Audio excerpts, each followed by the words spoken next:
You've been the president of virtually every society that's relevant to you.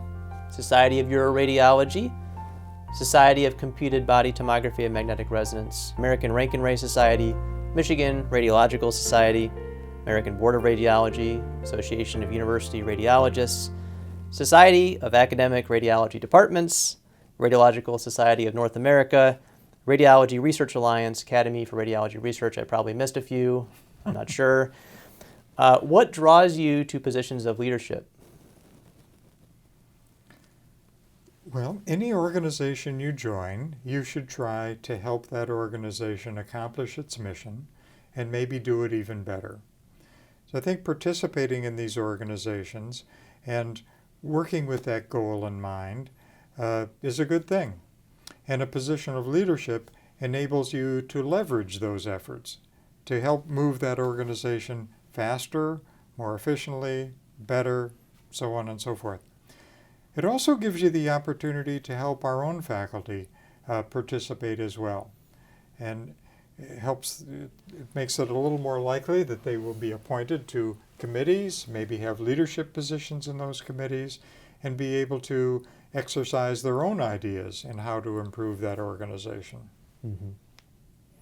Was it always a personal goal of yours to make your way into these positions of leadership in various radiology societies, or did that happen naturally just through your own participation and active engagement? Was it a plan, or did it happen organically?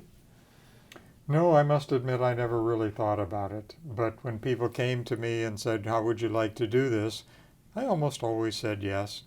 So I think they may have looked at me as somebody who's likely to accept a responsibility and try to discharge it as best I could. I think the concept of saying yes is often spoken to younger radiologists or younger academic people when they say, what should I say yes to and what should I say no to? It sounds like you said yes a lot. What advice would you have for people who are just getting started about what to say yes to and what to say no to? Should they ever say no? Should they always say yes? Well, I guess it depends on how often they're asked. But I think what you have to think about is, where am I trying to go? And if we can make that decision, and it's often a difficult one, then the decisions we're asked to make now are much easier because we have a kind of a roadmap telling us where we're trying to go. I also tell people not to burn any bridges they don't have to. And unfortunately, if you decline an offer, the person making that offer thinks you're not interested. They don't usually think, well, he's probably really busy right now and can't do it today, but maybe tomorrow he could do it. They think that you're not interested. So I would tend to err on the side of saying yes too often. And then if you find yourself really overwhelmed with things to do, maybe at that time would be a good time to start saying no. Understood. When mentoring younger physicians, they will frequently say they have no ability to affect change in their environment because they have no title after their name. What advice can you give about what makes an effective leader, especially for those who may be struggling to lead but don't have that title? Yes, I think titles are often a misconception. One doesn't really get power from a title. One gets power by what they do. If a faculty sees another faculty behaving appropriately, doing good work, that is as powerful as having a title. In fact, I think it's more powerful than the title per se. So I think it's more what we do than a title we might be given. When you are engaged in something that's challenging and you have to exert change, how much of that leverage is through diplomacy and how much of that leverage is through knowing that you're the chairman? Leadership is getting things done through people. You can demand that someone does something, but if they don't believe in it, if they don't really agree that it needs to be done, they'll do it half-heartedly. They won't do a good job of it. It's more likely to fail. You really have to get people to understand what it is you want done, why you want it done, and how it will help everyone, how it will be better for the organization.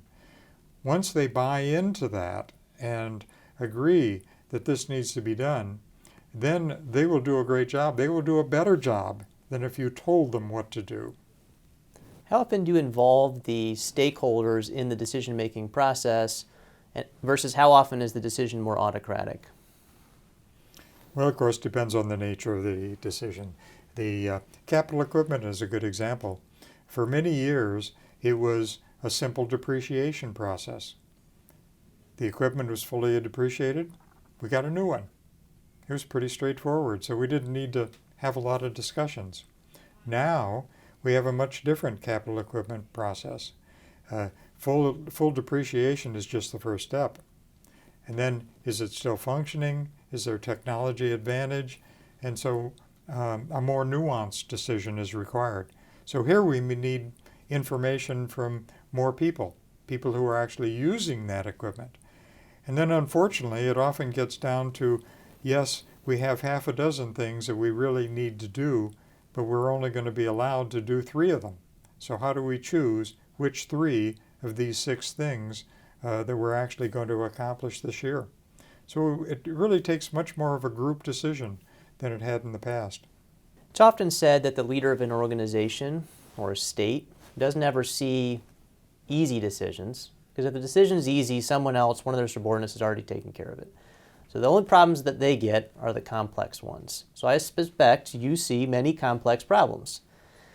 What is your strategy for negotiating situations in which you have multiple parties involved, each with their own viewpoints and preferences and goals, and there's no easily visible middle ground between those 2 or 3 or 4 different parties? That's one of the most difficult challenges, actually. As you say, the easy ones you don't even think about. They just happen. The more difficult ones, you have to start weighing the consequences of this choice versus that choice. And here I find it helpful to remind myself of our priorities. Would this decision benefit our patients? Would it benefit the university, the medical school, the department, the faculty? And I personally always have to be on the bottom of that list. If I ever find myself moving up, it's time to step down. So thinking about the effects of a decision and prioritizing who's important. And the patient's the most important. So we have to always keep that upmost in mind. Mm-hmm. Can you tell me a story about a difficult leadership challenge that's not too politically sensitive that you've encountered and how you navigated it? When I came, the department was giving clinical supplement B bonuses. And many of the faculty, the way it was set up at that time was people who were off the schedule for research didn't get credit for that research time. And I felt that sent a message that research wasn't important. And yet research is important to our institution and therefore must be important to our department. So I did make the change. I said, we are giving a full share of this bonus to all faculty who are full members of our department, regardless of whether or not they're funded on external grants. They're still contributing to the department, even though they're not specifically contributing to the clinical service at that time. It may not have been a terribly positive decision among many faculty because the vast majority have no funded time. But I think it was the right thing to do, and we went ahead and did it. For those in the vocal majority who were complaining this was not the right decision, how did you navigate that? You just said, this is what you have to do, we're doing it, deal with it? Or was there some niceness to it? Or how did you handle that situation?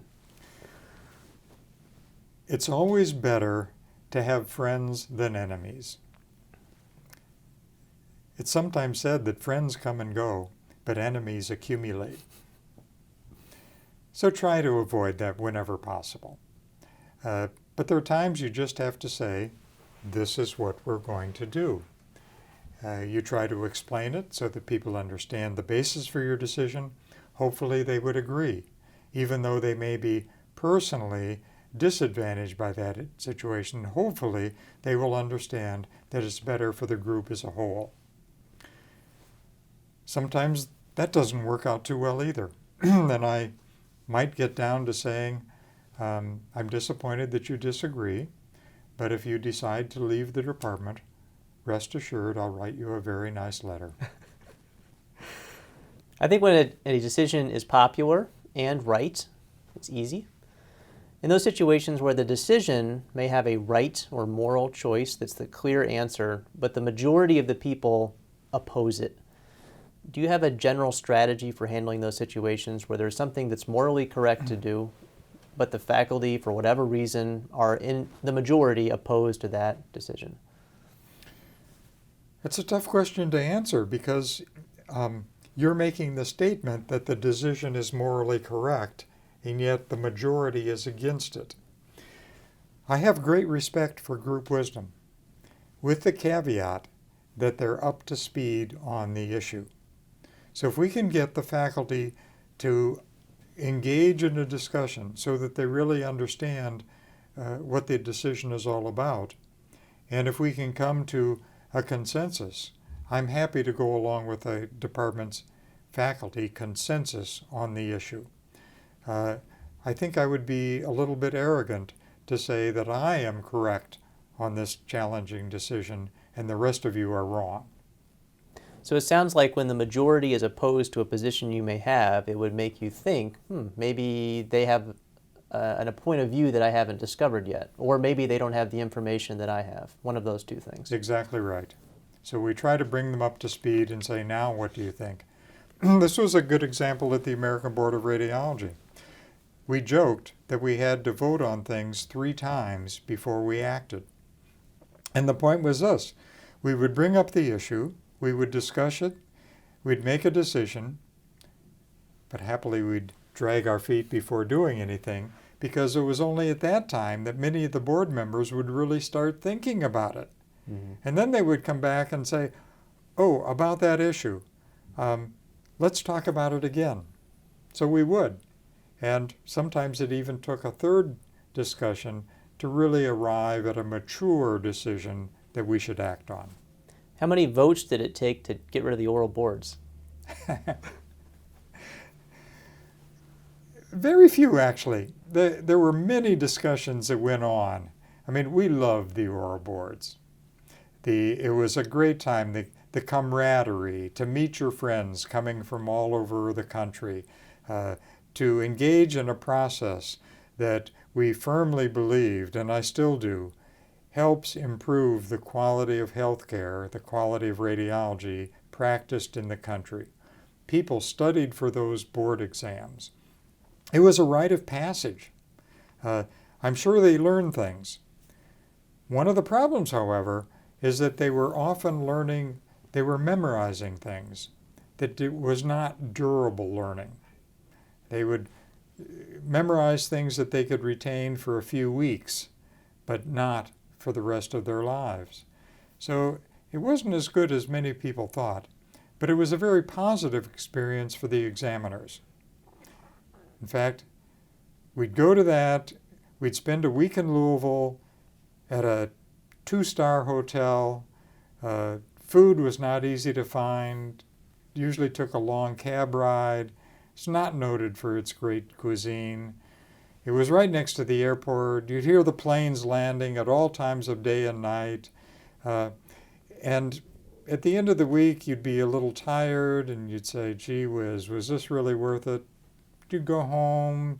You'd kind of forget the negative parts and remember the camaraderie and the mission, and you look forward to the next year. It was difficult to end that.